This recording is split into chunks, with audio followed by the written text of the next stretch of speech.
Hello, Bilgehan, and hello, everyone listening to this. This is the first serious episode of a podcast about the Ra channeling, about something called the Law of One. And yeah, Bilgehan, what is this, and why do you feel inspired to talk about this? I feel inspired to talk about this because this material changed my life.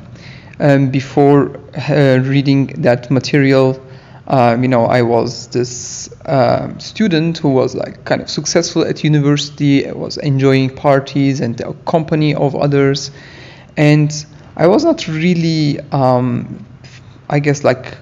showing to the outside what kind of things were interesting me, namely spiritual things. And I had, some ideas what spirituality is about and what happens after death, maybe, because my mother had this near-death experience, and so when I was brought up, then I had this natural interest about that. So you had a natural interest in spirituality, but you felt people don't really know that about you, and you didn't have answers. And then you came across the material. Yeah, maybe according to my perspective, I did have some answers, but I didn't know how good they were or how relevant they were. But definitely, yeah. So I was not really showing my spiritual side to the outside because I thought people would maybe judge me because of that. What would they think about me if I started to talk about woo-woo things, and I would lose all my friendships and so on. But actually, I had this spiritual teacher even back home in Istanbul, and she was telling me, what kind of books I might be, interested in and so on. But this was all kind of a secret, so I had a double life, to the outside, this guy who's having fun and studying and so on. But when I was in my room alone, then I would really love to read spiritual books and just close the doors, And I think sometimes this kind of confuse others. And actually reading the Law of One, the Ra material, that brought everything to a big picture. Imagine you are going through life and then you are having these questions, okay, what is this life about and so on. And you may get some little answers, but it's always in pieces. And the whole picture still doesn't make sense maybe. You are still okay, but why?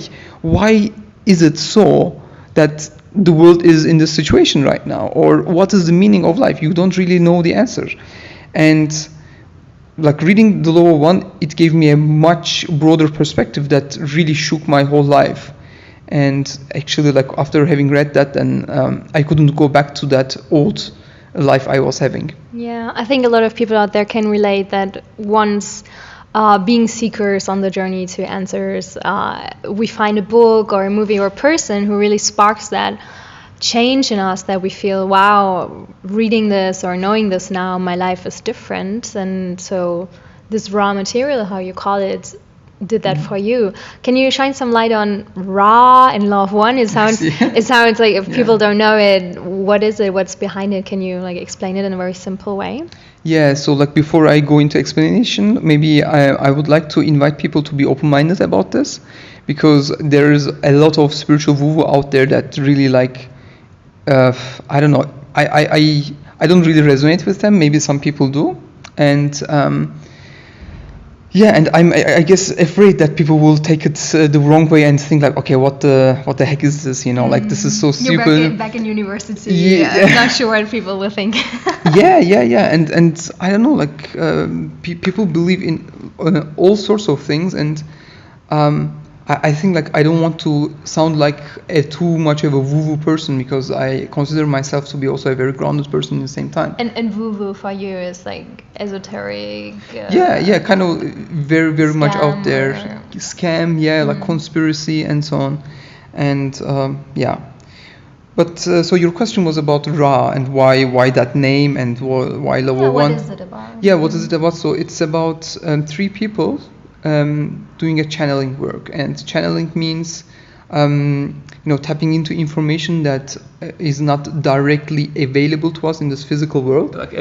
First example can be an automatic writing. So when we are journaling, we're just writing, and then we are not thinking about what we are writing. then it's a kind of a channeling, this automatic writing. So, for example, Neil Donald Walsh, who has written Conversations with God, that is a type of channeling where he was like, channeling God or maybe his higher self or subconscious. And there are also other types of channeling, like a medium, like Daryl Anka channeling Bashar or Abraham Hicks. And so with the Ra channeling, there were 3 people who have been already channeling extraterrestrial beings. And they had experience of 10 years. And after that 10 years of experience channeling extraterrestrial beings, then suddenly one day they started to receive information from an entity called Ra, or the entity introduced itself as Ra. And then later in the material, they asked, okay, hey, why do you use Ra? It's like the ancient sun god in Egypt. And they said, yeah, so they were incarnate in ancient Egypt, and they built the pyramids and so on. And people kind of like saw them maybe as gods, and that's why like their name was then, it became a god's name later. Mm-hmm. So that's how the material came. It was a group of 3, and one of them was like speaking in the voice of Ra, and the others were asking questions or... Yeah, like so there was one person who was asking the questions, one person was in trance, so she was not aware that what she was saying. This makes the material like really interesting for me, because she can't really manipulate that information by her own interpretations or thoughts. And so she was like lying, and she was a channel, and the third person was meditating and kind of like holding the space and making the connection stronger. And the Law of One, what is it, the Ra material, or is it part of it? The title is the Law of One, or the Ra material. I think like people call it the Ra material because it's being channeled from the entity Ra. And so what it basically says is that in the universe there is no right or wrong, no polarities on a certain level of consciousness. And since Ra is a more advanced entity in evolution of consciousness, they are coming from that oneness perspective, and they are offering this information to us through this material. And maybe you can go a little bit deeper into this Law of One. Is it like the law of this one person, or of the Ras, or No. like what's behind that title? Yeah, so I think what it means to say is the law of one or oneness, and this information says like, okay, everything which exists, it is all one. We are all one, and this oneness is the whole creation. This one is the one infinite creator, as they put it. So the creator is not a separate entity away from us, but all the creation with its all dimensions, it's like a one huge living organism which is all interconnected, and that's their message. Mm-hmm. So to me it sounds very familiar. You mentioned already Neil Donald Walsh, right? That his message was also, hey, we're all one. There's like one soul, to say, to put it, and then we are all, individuated in our bodies, or in a lot of spiritual ways, or religions. They have the same message. So what is it that was new for you there? Well, I first read The Law of One and then read Conversations with God. Mm-hmm. So I think if I were to start to compare these two materials, then I would say the Law of One, it's very intense material, because the language is intense, and lots of new words that I needed to learn, like social memory complex, or they are not saying like, okay, a person.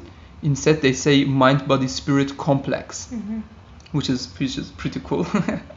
And I think conversations with God, it's much easier to understand. It's different in a way, but I believe, yeah, the message is simply the same. Yeah. So right. So is there anything that you feel that's not too complicated, maybe to understand, that can already, spark inspiration in the listeners? I wouldn't know what would be inspiring for the listeners, because everybody is going through their own journey, and but I can share what is inspiring to me in this material. And I mean, lots of things are inspiring, but I think the most interesting thing for me is that how simple it can be to implement oneness or that philosophy in our lives. So when we are going about our lives, we always use our mind, of course, right? Like, without the mind, we can't really orient ourselves. We wouldn't be able to survive in this world. But the mind thinks always in polarities. So for us, there's always a right, wrong, or right, left, up, down, black, white, and so on, and everything else in between. But this lower one, it kind of like opens that perspective and urges us to move beyond those polarities, and gives us a solution in a two polarity world, where we think always like, either I'm right or wrong. That's the basis of all conflict and wars in this world. But if we were to able to go beyond these polarities to that understanding of oneness, then we would really find harmony and peace. And so I think that's the main message. It's simple, and sometimes it's also really hard because we always use the mind. But I would like to also share something what the Persian poet Rumi was saying, and he was saying like, beyond the right doing and wrong doing, there is a field, and I will meet you there. So if you want to like connect with others and like feel really kind of like familiarity or connection, then our first work is to notice that we are in a polarized world, notice that our minds are working like that, and accept that, and then through this acceptance go beyond that to find peace and harmony.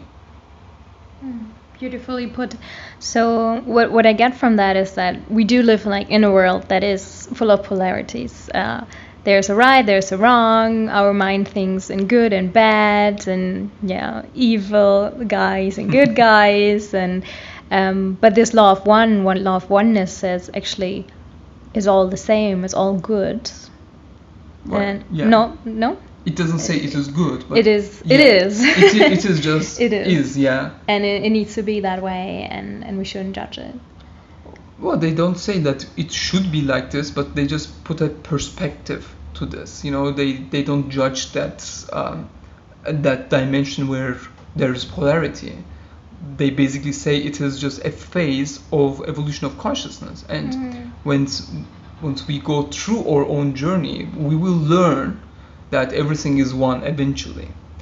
And so if you want to do some personal development or some spiritual growth, what they're basically saying is, in the end, you will realize that everything is one.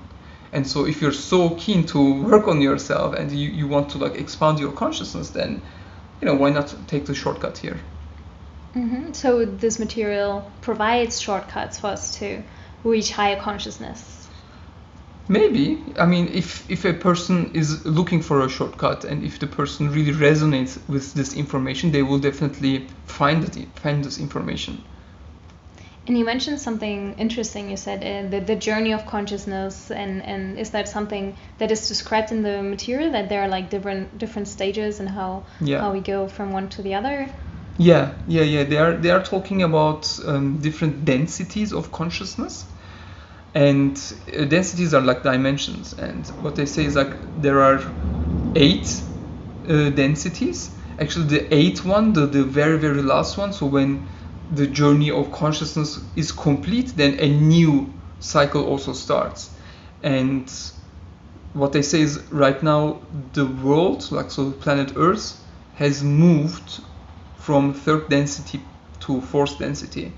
And I think like whatever we are experiencing right now, and maybe some of the listeners, they know, hey, the world is shifting, something is happening. Maybe we can't really put words to that, but we feel there is a shift happening, a shift in understanding.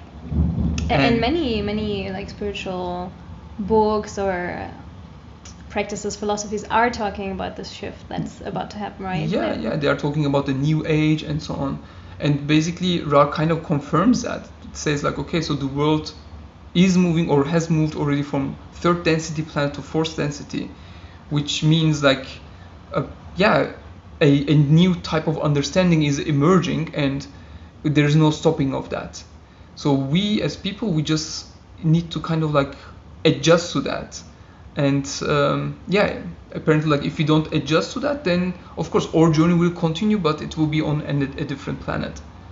So this is really interesting. Yeah, I see it's already going very deep. Yeah. Other planets, other dimensions, and so on. So for today, let's do a quick recap.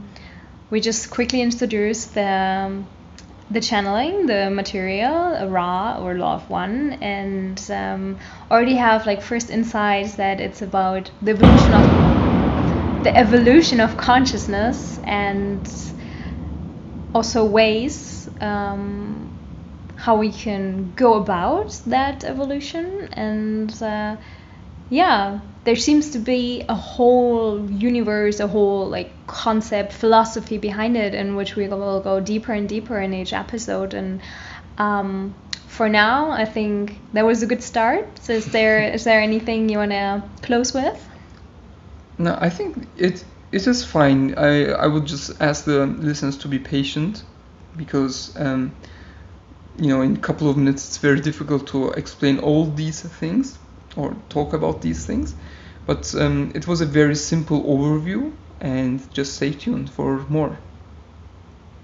See you in the next episode, where we go deeper into the different stages of consciousness, like planetary consciousness, and where you said it before, why are we here, what's the purpose of life. So we go deeper in that from this perspective of consciousness, evolution, and oneness. Hope to have you all there next time. See you soon. Bye.